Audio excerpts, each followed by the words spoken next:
Hi everyone, welcome and thank you for attending this month's webinar presented by Kerry Appleton. Today's webinar is titled Self-Checkpoint, Where Are You, How Are You, and What is Your Plan to Keep Going? I'm Elaine Ng, I'm one of the co-chairs of the Education Committee for IPSS, and I'll be moderating this webinar. For those of you who are not IPSS members, please consider joining the society. We offer many benefits, including exclusive access to this recorded webinar and presentation after today's live session. Please visit our website to see the benefits of membership. So just a few quick housekeeping notes before we get to today's presentation. So use the question box on the side, so you can post your questions there during the session. In the upper right side of your computer screen, you will see a control panel. In the lower portion of the panel, you can type in a question or comment and submit it to the webinar organizers. You can do that anytime. And we'll reserve about 10 minutes at the end of the presentation for Q&A. So as I mentioned, Kerry will be discussing self-checkpoint. Where are you, how are you, and what is your plan to keep going? Over the past 20 years, Kerry has worked within pediatric intensive care units providing education, practice support, and bedside care. She's obtained additional training in critical incident stress management, and she spent the last several years working to provide real-time support services to employees that are experiencing critical incident stress within the hospital setting. Outside the hospital, Kerry is a member of the Metro CISM team, and this group works to provide free critical incident stress debriefing sessions to first responder teams. So you can imagine she's been very busy, and a presentation. Thank you, Elaine, so much. Can you hear me okay still? Yep, we can hear you. Okay, perfect. All right. Well, hello, everybody out there. Welcome to Self-Checkpoint.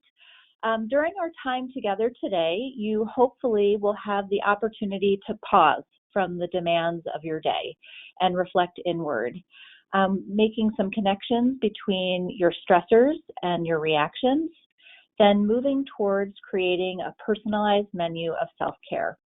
We'll conclude our time today with examples of internal initiatives currently being offered at my institution, which I'll talk a little bit more.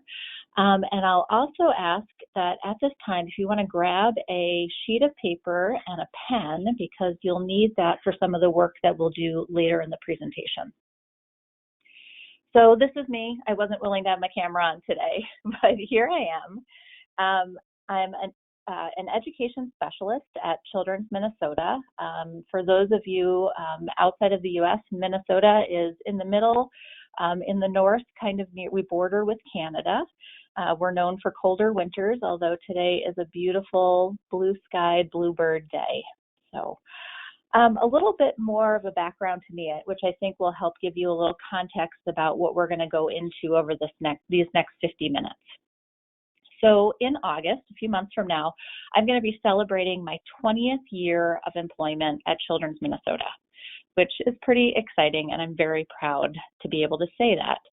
But to be honest, this was not a day I ever thought I was going to see, and the reason why is because about 10 years, I was actively plotting my escape from hospital-based nursing.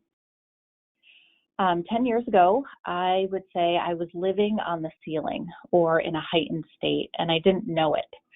I was telling myself that I was fine, but actually I was irritable, exhausted, super serious about everything, and tears flowed often and at really weird times. I told myself that there was something wrong with me, that I wasn't cut out to be a lifer in the pediatric intensive care unit or as an ECMO specialist, despite the level of proficiency I had achieved and worked really hard for. I had gotten to the point, too, where I began to fear that every child I cared for would die. What I did not realize at the time was that I was having normal reactions to an incredible amount of stress. I just didn't know that normal looked different on different people. When I looked around my unit at my peers, I assumed everyone was fine and it was just me falling apart on the inside. Well, it turned out to not only just be me. So today, in addition to the work that I do around nursing education, I work on programs and systems that provide the scaffolding that healthcare workers need at times to do the challenging work that they've been trained to face. So this is part of my story, and I share it not because I think it's unique or special, but I share it because I hope that my story will make it easier for someone else to recognize that they too are having normal reactions to abnormal situations and maybe even consider asking for help. Our typical disclaimer slide here, and then disclosures. I don't have any financial disclosures for my presentation, but I do like to say that if I were to apply a rating to this presentation, I would say that it should be rated E for emotional labor. I will be talking about difficult topics, and even more so, I'm going to be asking you to reflect on difficult moments from your life. And triggers may happen. Please know that this is normal. And I hope that you're in a space today where you can allow yourself the grace to experience this time as you need to. So here's an image. What do you see when you look at this image? I will say I prefer to present in person, but so I'm just going to imagine what you're seeing and thinking. Oftentimes people will share with me they see fullness, they see disorganization, they see chaos, they see overload. This image, interestingly enough, when I was doing a very high-level Google search looking for an image that depicted stress, this was one of the images that came up. And the New York Times used this for an article they ran back last year in 2019. And I think it does a really good job of illustrating a lot of the different components that people experience when they're feeling stressed. So we know that stress is normal and it pops up in lots of different places during our daily life. Some of these contributors can be competing demands, increased workloads, that feeling of a lack of control can also often play into it. But this type of stress we overcome fairly easily. We have to put some effort in sometimes, but we're able to get past it. What's not normal is when stress becomes distress. And the visual that I like to use to understand this is the idea of when the stress has become so much that it actually rocks you back on your heels and prevents you from moving forward in life or moving forward towards the things that help you.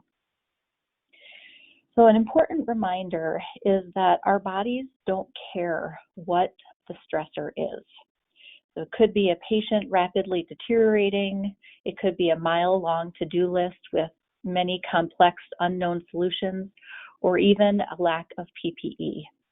Our bodies respond the same. And this is really what we'll spend time talking about today. This is a graph that many of you have probably seen before. What I want you to think about today is if you had to do a spot check or check-in, where do you think you are right now? Where's your level of stress? Where is your level of performance? And where do you plot out on this graph today? This is just a quick reminder that stress, though can be helpful at times, too much is never a good thing.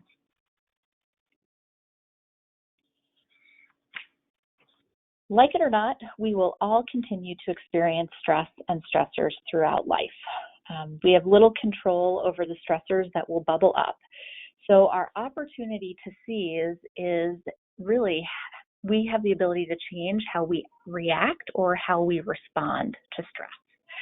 So I have a brilliant friend who's also a member of IPSS, Suzanne Nelson, and she has this great analogy that I like to borrow from time to time, of course, giving her credit. So she invites us to think of ourselves as a balloon. And as we march through life, every time we experience a stress, a critical incident, a traumatic event, we inflate our balloon a little bit more. And as we march forward in life, our balloon keeps inflating more over time with each of these incidences. And so what happens to our balloon? Usually someone in the audience will make the sound pop, right? If we keep going and we keep experiencing things and we keep inflating, we're going to pop. So the idea here is, how do we very intentionally let a little air out of our balloon after some of these events so that we can keep moving forward with life without popping?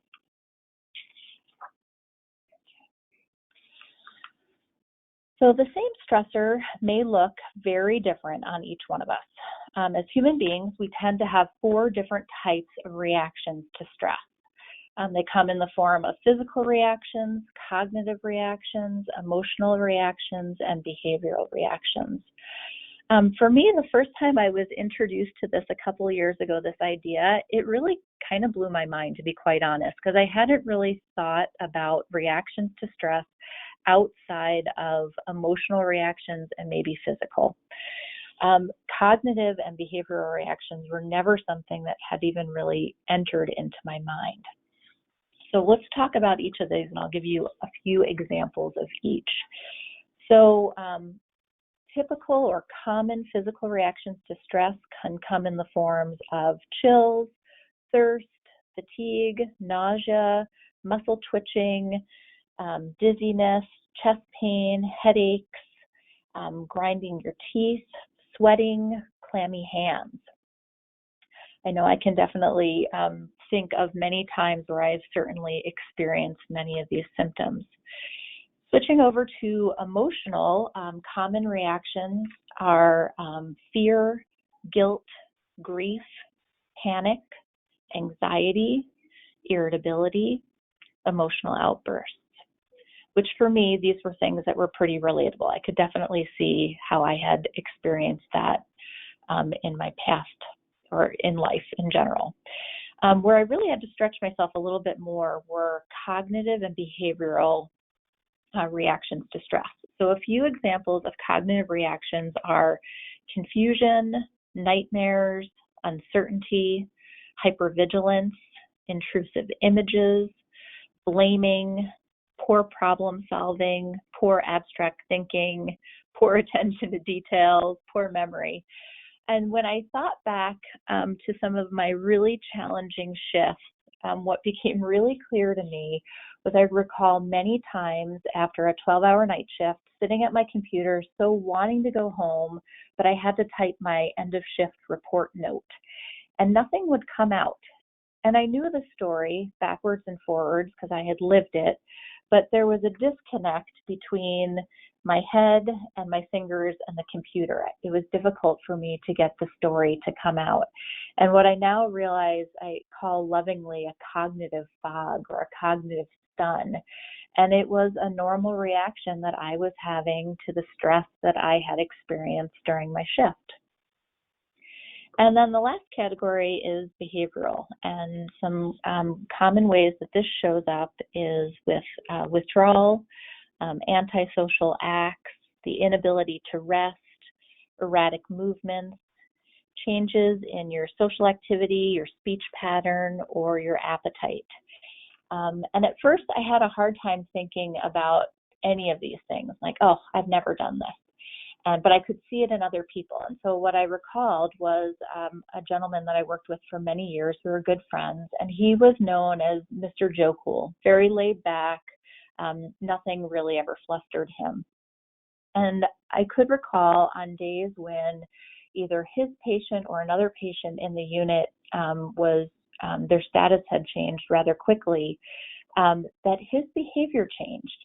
He no longer was laid back and Mr. Joe Cool, but he was very direct and actually very authoritative even, and gave a lot of direction and didn't leave a lot of space for collaboration.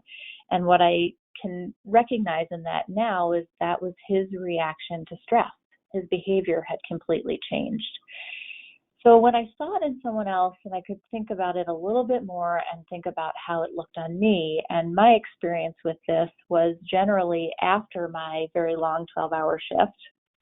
I'd sleep for a few hours and get up and get my kids from daycare. And then we'd go to Target, which is a store here in the United States. And I remember being really frustrated with other shoppers that were in line that were squabbling about coupons or other inconsequential things, in my opinion, or even just the cashier's behaviors. And in the back of my mind, what was playing was what I had just experienced with my patient in the overnight, that maybe they had been very sick, and that we had to do a lot of interventions to stabilize this child. And so my behavior had changed in relationship to that experience. So there's just a few examples. What's important to note is that our reactions run in a full spectrum, and oftentimes come in different ways for each person. So you can be at the same event and two people can experience it completely differently.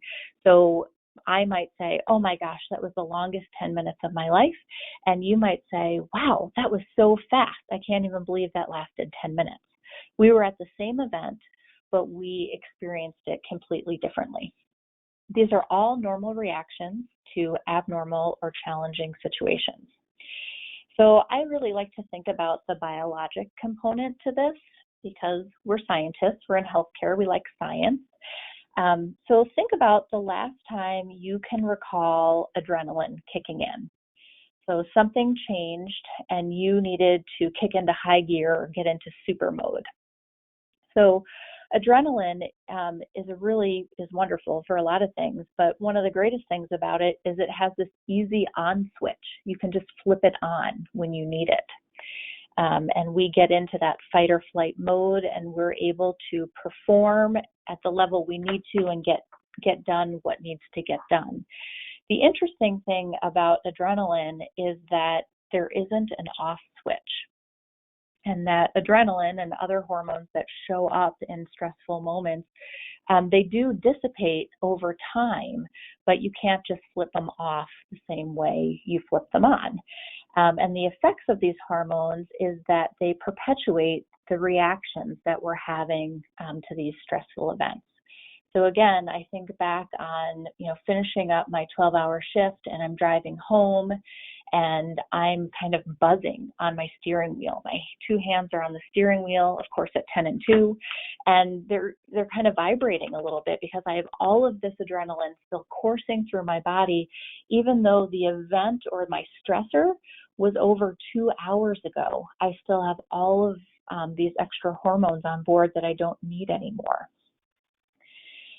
So the power of being able to identify these reactions is that you're able to connect the reaction to the stressor and then remind yourself that you're having a normal reaction to an abnormal situation. So this is part one of our activity. I would like you guys to get out your piece of paper and if you wouldn't mind just kind of sketching a like image of what you see on the screen.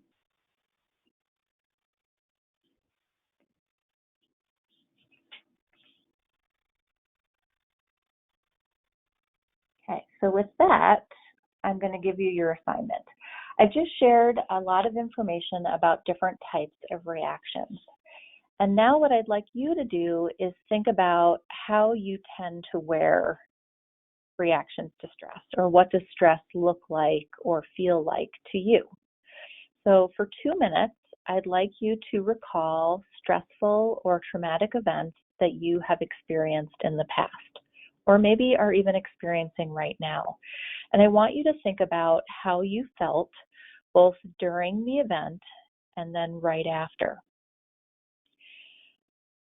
So I'm going to set my timer for 2 minutes, and we're going to just have 2 minutes of quietness for you to reflect on that.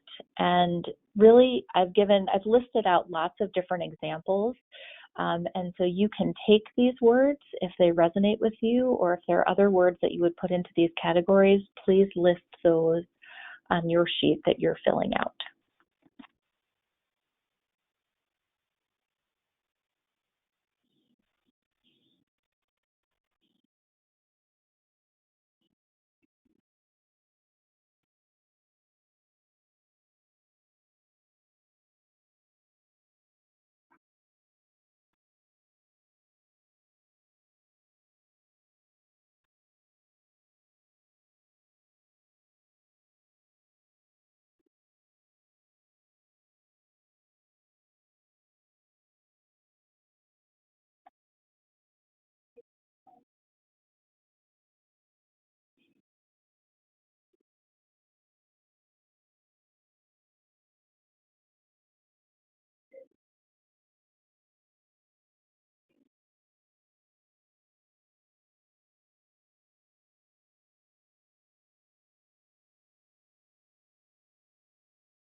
We're about halfway through our 2 minutes, and I'm resisting every urge in me to sing right now.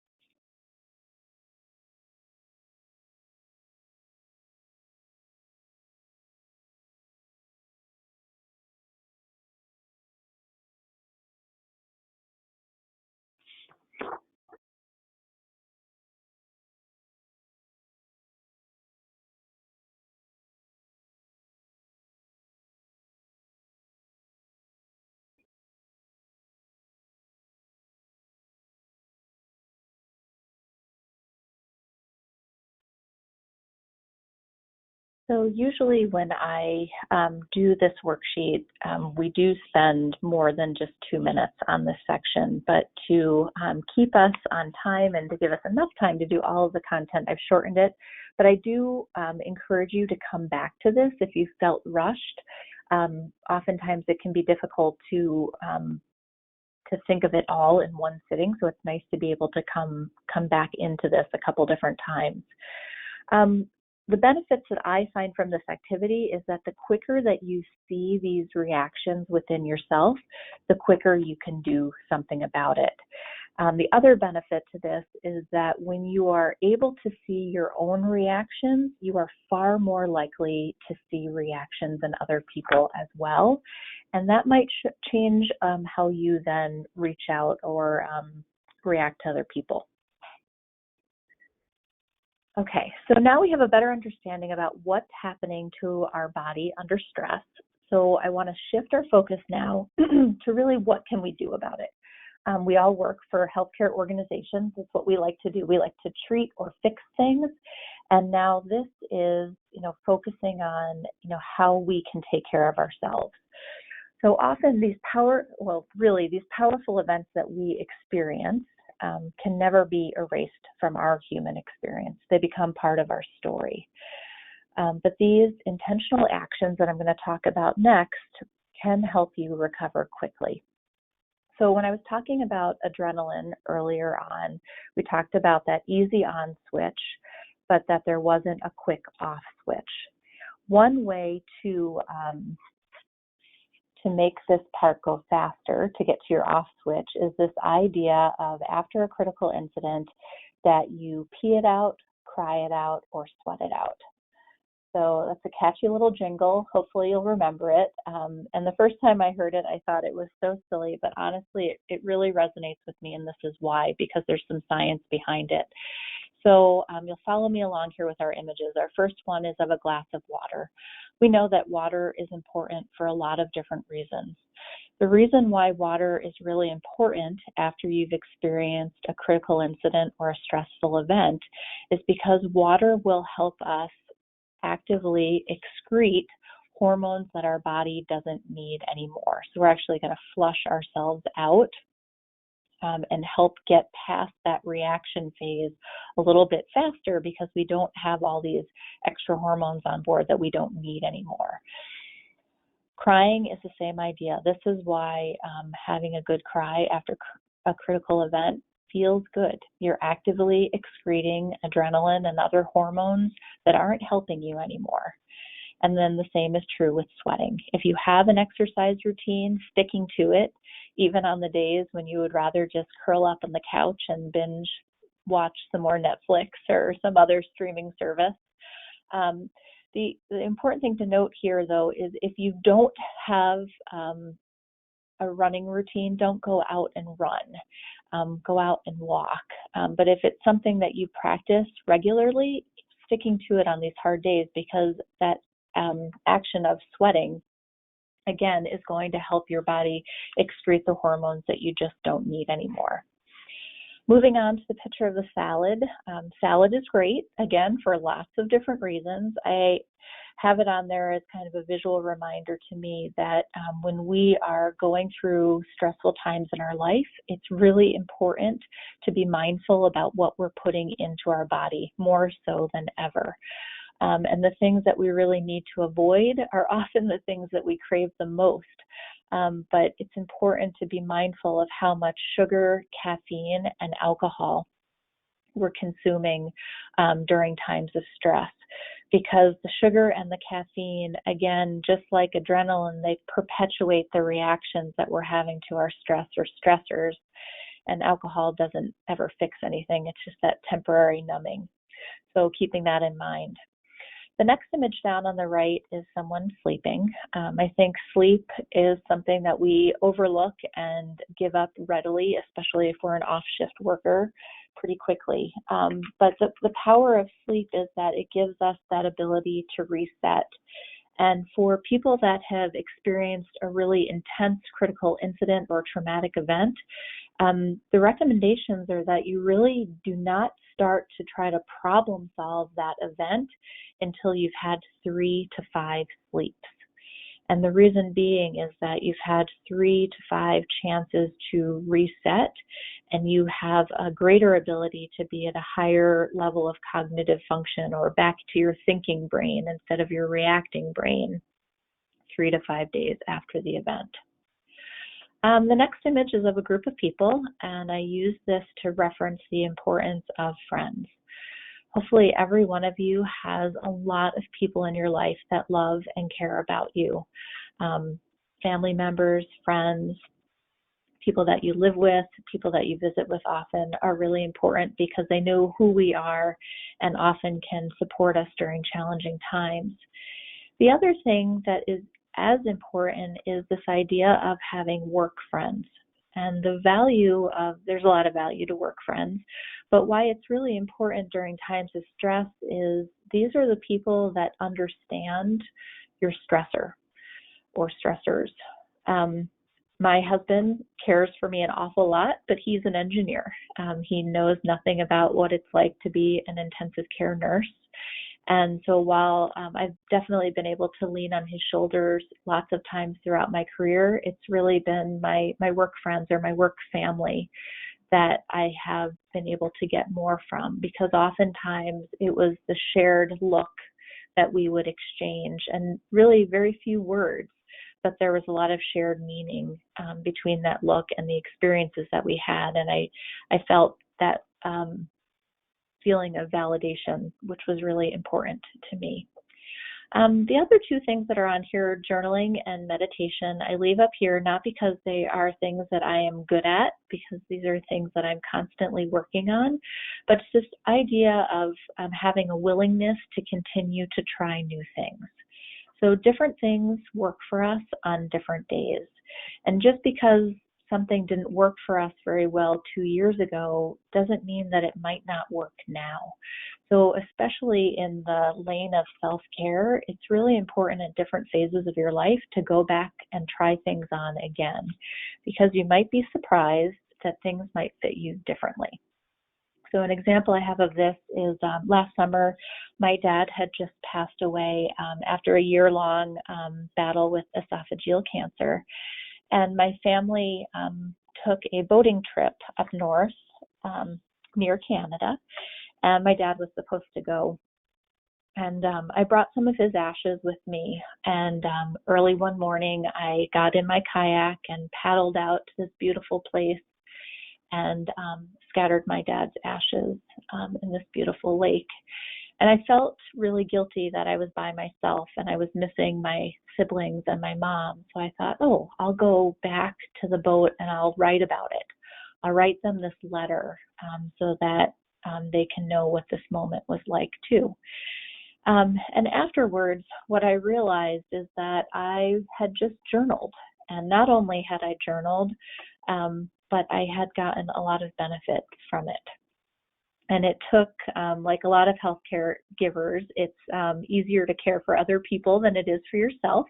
So it took this idea that I was doing something for my siblings and my mom, but really in the end, I was the one who benefited from it. So continue to try and think about other things that might work for you. So long before COVID-19 popped up on our radars, self-care has been a hot topic in the literature for quite a few years. And it's my personal belief that our problem as a society is that we've really defined ourselves out of self-care. And let me explain what I mean.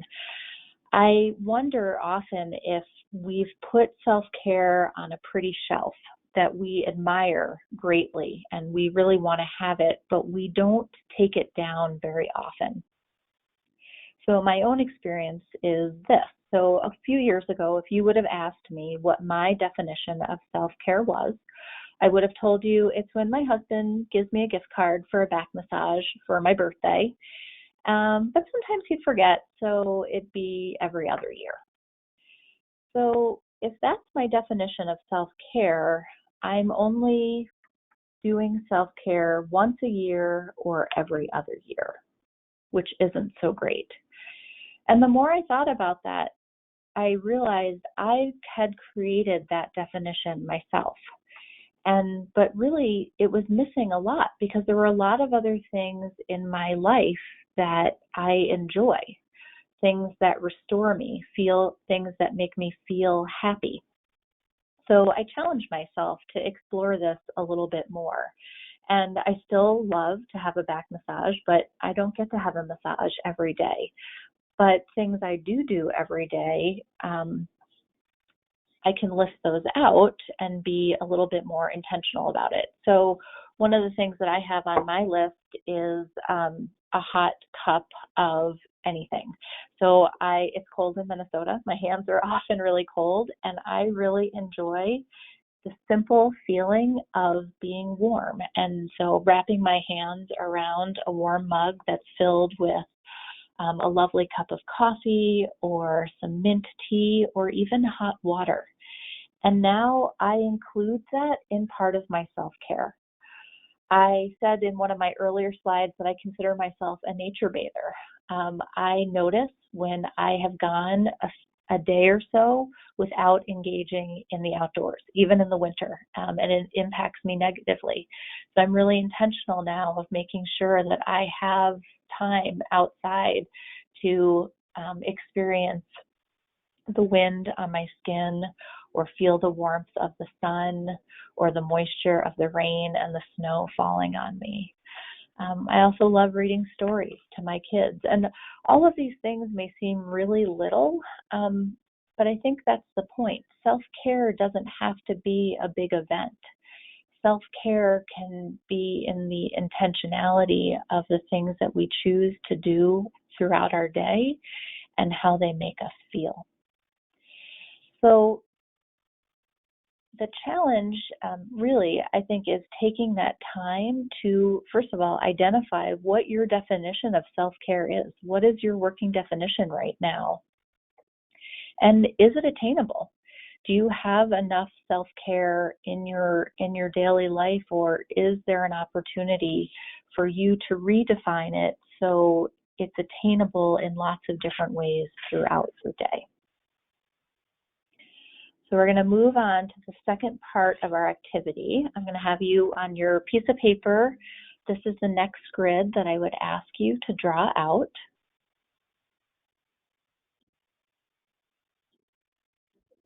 And we're going to work on kind of teasing out your own definition of self-care. You can even jot that down somewhere on your page and then challenge it a little bit.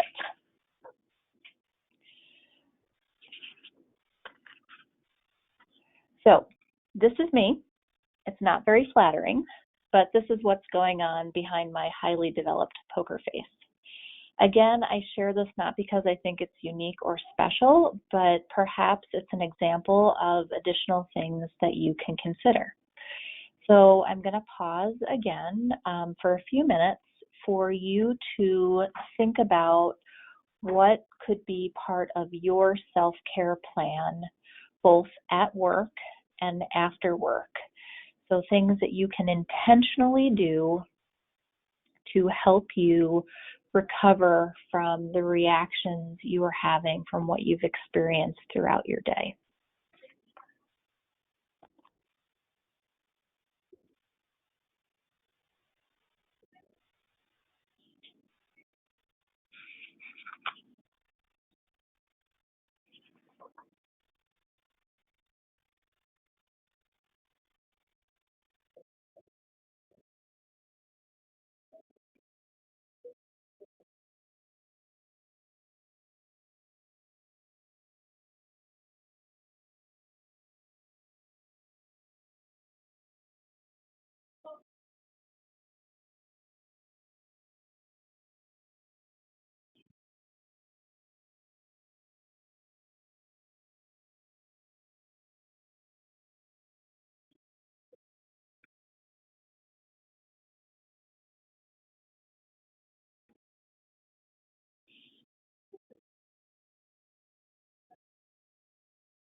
I'm hoping that as you're reflecting, you are identifying things that you already do that bring you joy, that help refill your cup, and you're able to jot them down on your list.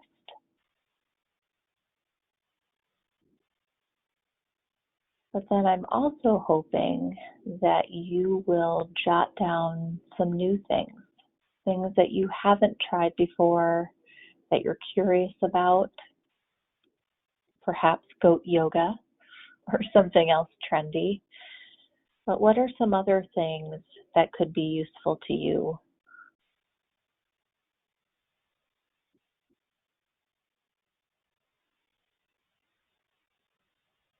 We'll take about another 50 seconds.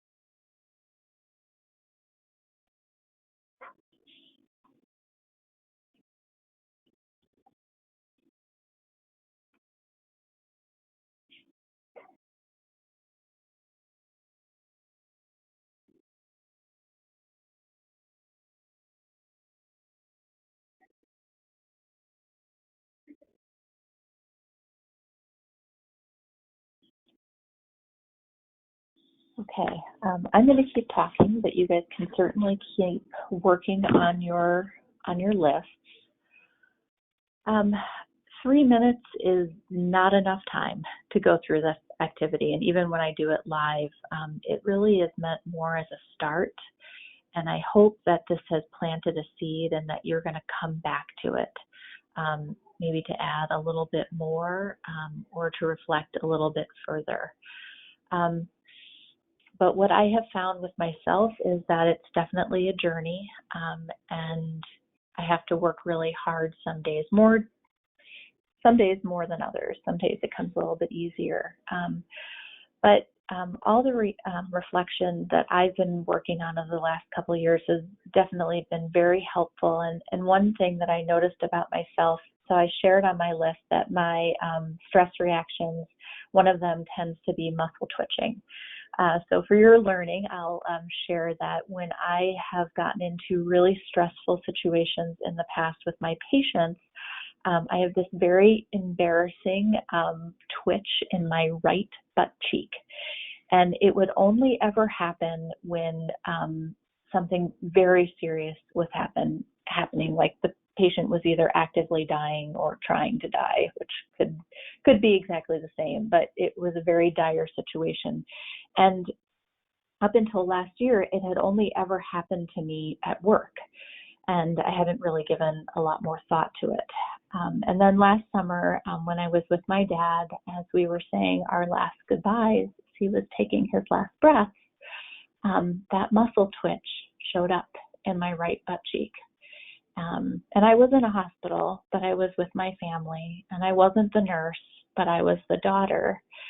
And what I was able to tell myself in that moment was I was able to make the connection really quickly.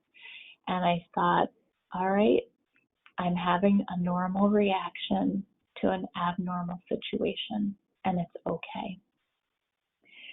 So for me, that was my experience, and I found that to be very helpful in my healing and moving forward. So the bottom line is that there really isn't any magic here. There's just reflection, time to make a plan, a willingness, and then the hardest part, intentional application. No one can do this for us. We really need to prioritize ourselves so that we can continue to care for others. And this truly is a journey and an active process that you will need to keep going back to throughout your life to refine and try things on again and try different things on to see what fits for this phase of your life. So switching gears, maybe going back to a space more of us are comfortable in, caring for others. I wanted to share a little bit about some of the initiatives that we're doing at Children's Minnesota for our employees in response to the COVID-19 pandemic. So Be Well is Children's Minnesota's employee wellness brand. And what's unique about this program is it's actually a combination of internal and external resources that provide a vital menu of options for employees needing support. The following initiatives that I'm going to talk about are all internal initiatives, but please know that we're partnering really closely with our external employee assistance programs as well. So the first one I'll call out is our Employee Resource Support Center. What's great about this, we are a 2-hospital system, is that there is a support center on both of our campuses. And this is a physical space for staff to come 24 hours a day, 7 days a week. And there are a lot of different resources there for people to engage with, or to choose to engage in nothing and just sit in quiet, which is what this woman is doing here. The other thing that I think is really nice about this service is it's not just a room with things plopped on a table, but it's staffed by one of the members of our Child and Family Services department. And they do a really amazing job of working with our team members and are even able to provide real-time counseling and support to our employees. This space also offers to-go resources. So if people would like to engage in what's going on, but it's not fitting into their day the way they would like it to, we have little to-go bags for people to take home or back into their units to explore and apply as they see fit. The next thing that we did was something called Be Well Live, and this was a telephonic support service that was facilitated by our peer supporters. Our peer supporters willingly volunteered their time, and in the month of April, we hosted 42 call-in support services. So basically, Monday through Friday at 8 in the morning and at 8 in the evening, anyone within the organization could call in to participate in a facilitated conversation.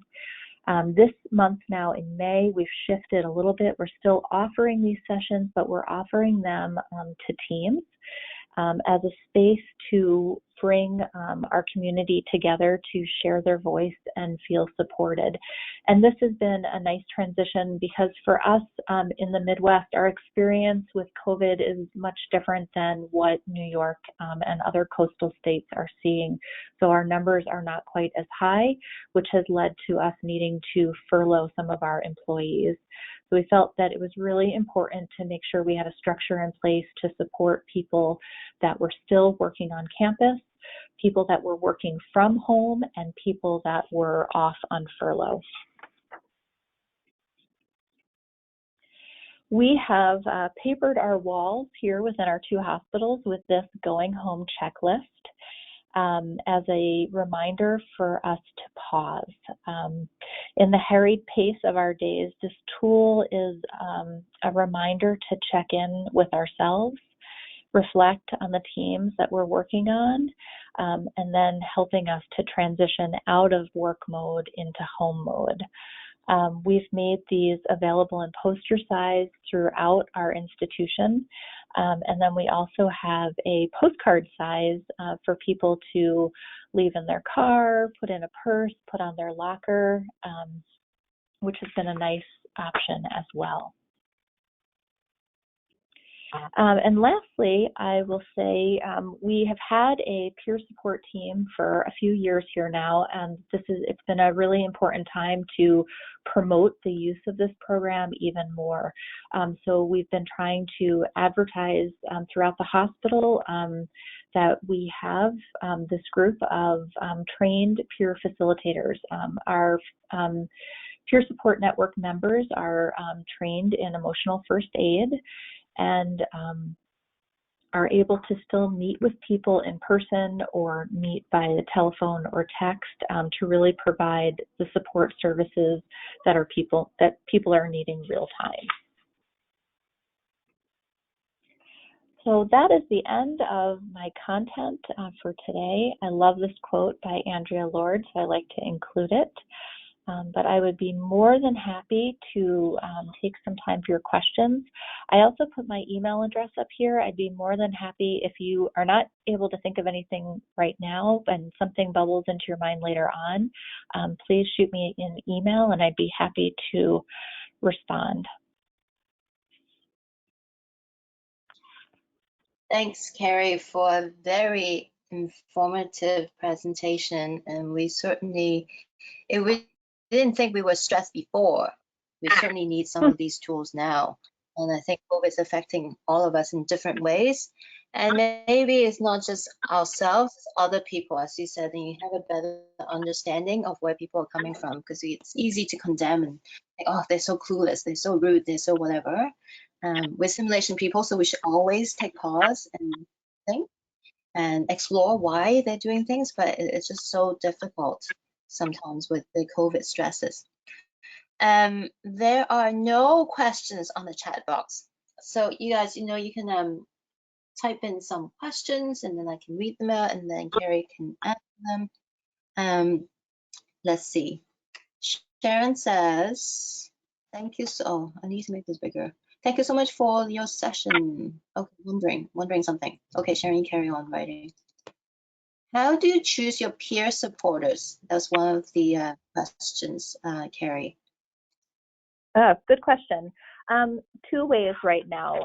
People can self-identify as a peer supporter, and then we've also asked for recommendations from unit leadership because there tend to be people that very naturally fit into this work and that informally already are peer supporters in their unit. And sometimes leaders and educators are able to help identify those people and suggest that they come to our training. How many peer supporters do you have? Let's say, you have a department of, I don't know, let's say 100 people. What is the recommended number of people we should have? Yeah, that I can't answer. So I will say we're on an early side of our journey. We started our peer program in December of 2018, and currently we have 82 peer supporters. This is a mix of nurses, doctors, social workers, respiratory therapists, and we're really looking for people really throughout our organization. I was sharing with Elaine before everybody else hopped on the call. What's been interesting to me right now is for the last few years, I've had a lot of requests for presentations similar to this for clinicians, but now the request is more for our business side of our organization. And so I've been presenting to our finance department and our IT department and other service lines that are not clinician-based because unfortunately, stress doesn't discriminate. It's there for all of us, and these are tools that really a lot of different people can benefit from. So I didn't wholly answer that question. I drove around it a little bit, sorry. Yeah, well, it may come out in some of the other questions as presented. So there's another question, how do you say having the barriers to implementation and how have you overcome them? And I don't think they're referring to just peer supporters, probably some of the things that you've mentioned, like barriers to implementation. Yeah. I think barriers, a big one is, people are at different places with this. For lots of different reasons. And so I think that's why it's important to have a variety of options because different offerings will resonate differently for different people. So I think that's a good strategy to take. I also think it's important to be really persistent, and what seems like maybe over messaging to you probably isn't at all. We're all being inundated with so much information right now. And so really being very thoughtful about how you inform will definitely help with the barriers. Because I think what we're seeing, especially in the beginning, is that there were so many things being created and done, it became too overwhelming for people. So they just kind of shut it off and tuned it out. And so we've tried to just streamline our approach and bringing lots of different resources together and presenting them collectively more as a menu so that people can see that these things all kind of go together and it's not a one or the other, but that you could choose many different options to support you on different days. I suppose it's probably like the early stages if you were starting a simulation program early and people think you're crazy playing with dolls, or starting anything from scratch. So absolutely. Now, a question about emotional first aid. Can you say a little bit more about that and how do we take a course? Is there a course on emotional first aid? There are courses on emotional first aid. We at Children's Minnesota, we actually purchased some material from Nationwide Children's. Their peer program was very well established, so we purchased portions of their curriculum and now run that here. And there are components of emotional first aid within that. Really, some good tenets of emotional first aid is just that ability to listen to where people are at. It's not so much about the details about what they experienced, but rather what their reactions are afterwards. And that's where you're meeting people at and helping them to work through, not the event itself, but the aftermath. How long is the training? I mean, you start the program, but the actual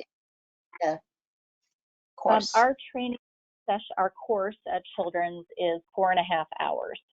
And then we ask that our peer supporters attend quarterly 1-hour meetings to continue to learn and grow, and a place to bring questions and learnings. Okay. All right, bringing it closer to simulation, there's a question to say, have you thought of simulation as a de-stress tool?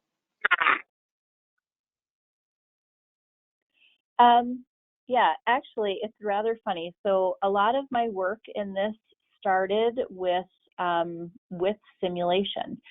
So when I was first starting to work on team debriefing, I leaned on our simulation department, specifically Suzanne Nelson, and we used the tenets that you use within debriefing simulated events.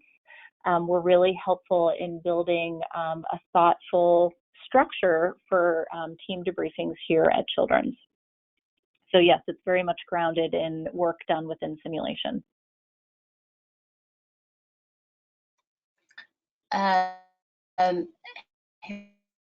Here's another question, changing topic slightly. How do you cope when your colleagues worry that management is not supporting you?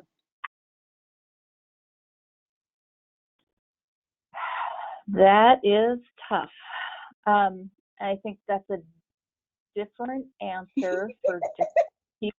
This is a tricky one to answer.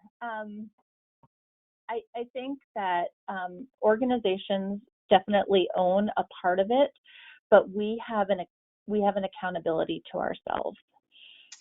This is the work that we need to do for ourselves. An organization should be stepping up and creating or offering support systems, but ultimately we have to make the choice to utilize them or engage in different things. So I think that this is a good first step in figuring out where you are at today and creating a plan for you over time. All right. So those are all the questions in the chat box. You guys can put some more in. We have a couple more minutes. I'm going to start to close the webinar just because you may be thinking of something. So thank you all for participating. I really wish that chocolate wasn't a list as a solution to everything, but you're saying stay away from sugar. So maybe sugar-free chocolate can be used. I don't know. Anyways, shortly, the participants, you guys will get an email from IPSS. There'll be a link to an evaluation. So please take a few minutes to access it. You guys know, I don't need to tell you how important evaluations are. So you can take a few minutes to do that. That'd be great. The recording of today's webinar, along with the handouts, will be posted on the members-only IPSS website in the near future. Somebody said something. What if eating sugar is a treat like self-care? Well, then, yeah, of course.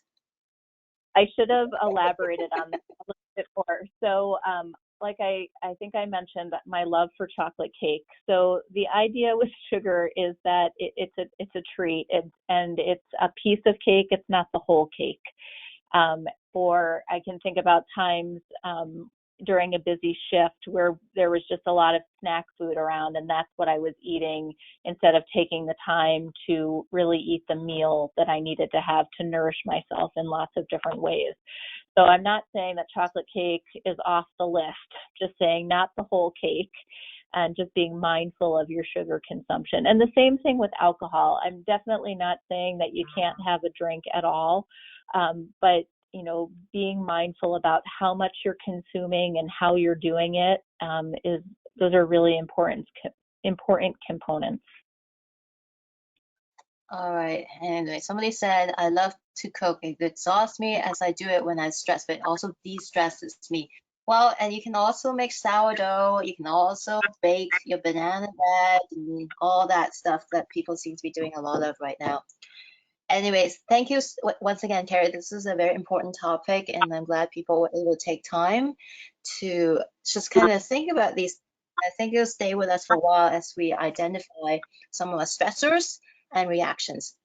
So have a great day, afternoon, evening, wherever you are, and we'll talk again soon.